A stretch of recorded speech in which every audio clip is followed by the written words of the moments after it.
آپ دیکھ رہے ہیں آپ کا اپنا پسندیدہ چینل اردو لٹریچر۔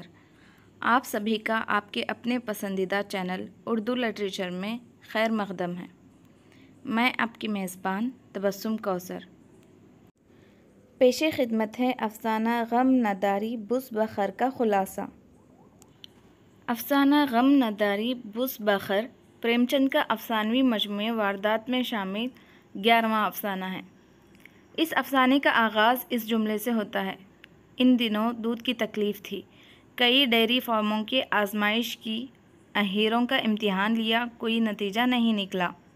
اور اس کا اختتام اس جملے پر ہوتا ہے: اس دن وہ گڈریا نظر آیا، نہ وہ بکری، اور نہ میں نے سراغ لگانے کی کوشش کی، لیکن دیوی جی اس کے بچوں کو یاد کر کے کبھی کبھی آنسو بہا لیتی ہیں۔ نچوڑ: اس افسانے میں پریم چند نے فارسی کی ایک کہاوت غم نداری بز بخر بمعنی غم نہ ہو تو بکری خرید لو کو کہانی کا روپ دیا ہے اور ثابت کیا ہے کہ کیسے بکری بذات خود ایک غم کا باعث ہے۔ خلاصہ: اس افسانے میں خالص دودھ کے لیے پریشان کن گھرانے کی بڑی دلچسپ کہانی بیان کی گئی ہے۔ اس افسانے کا راوی جو اپنے گھر کے لیے خالص دودھ کی تلاش میں ہر وقت سرگرداں رہتا ہے، لیکن اس کے نصیب میں خالص دودھ کی خوشی میسر نہ تھی۔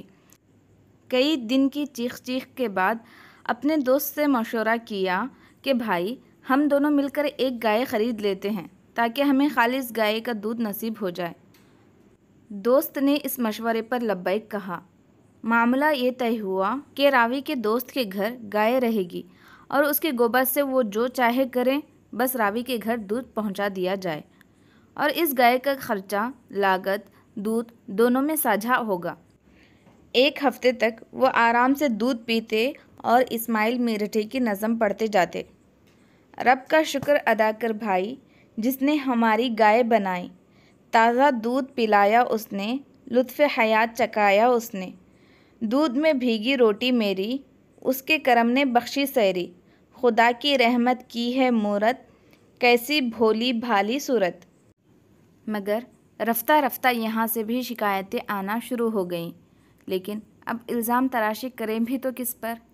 بہرحال تیسرے مہینے چڈھا صاحب، جن کے ساتھ مل کر راوی نے گائے خریدی تھی، ان کا تبادلہ ہوا اور اسی بات کو غنیمت جان کر گائے بیچ دی گئی اور پھر ایک بکری پالنے کا ارادہ کیا۔ 25 روپیوں میں پنڈت جی کے مشورے سے ایک بکری خریدی گئی اور بکری نے 2.5 سیر دودھ بھی دیا، جس کو دیکھ کر راوی کا دل بھی سیر ہو گیا۔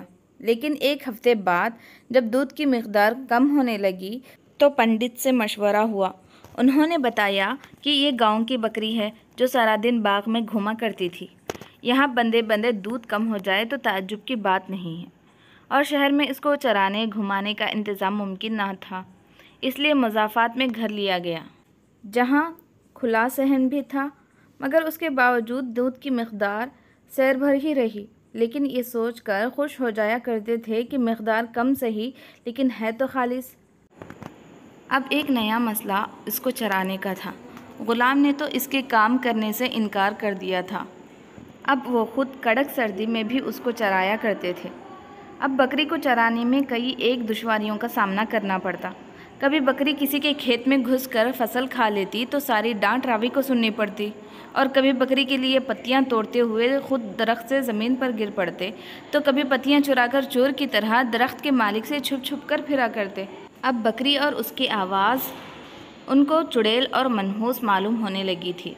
آخر راوی نے یہ فیصلہ کیا کہ اس کو کسی قصاب کو دینا پڑے تو دے دوں گا، کیونکہ انہیں بس کسی طرح اس بکری سے چھٹکارا چاہیے تھا۔ آخر میں راوی نے ایک گدڑیے کو یہ بکری دے دی اور کہا کہ ہر ماہ 1 روپیہ دوں گا، لیکن یہ بکری میرے سامنے نہ آئے۔ اس طرح گدڑیا بکری لے گیا۔ کچھ ماہ بعد گدڑیا بکری اور اس کے دونوں بچوں کے ساتھ داخل ہوا۔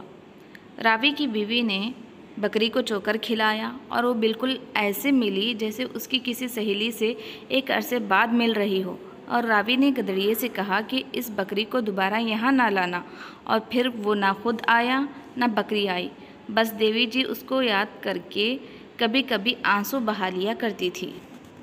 افسانے کے کردار۔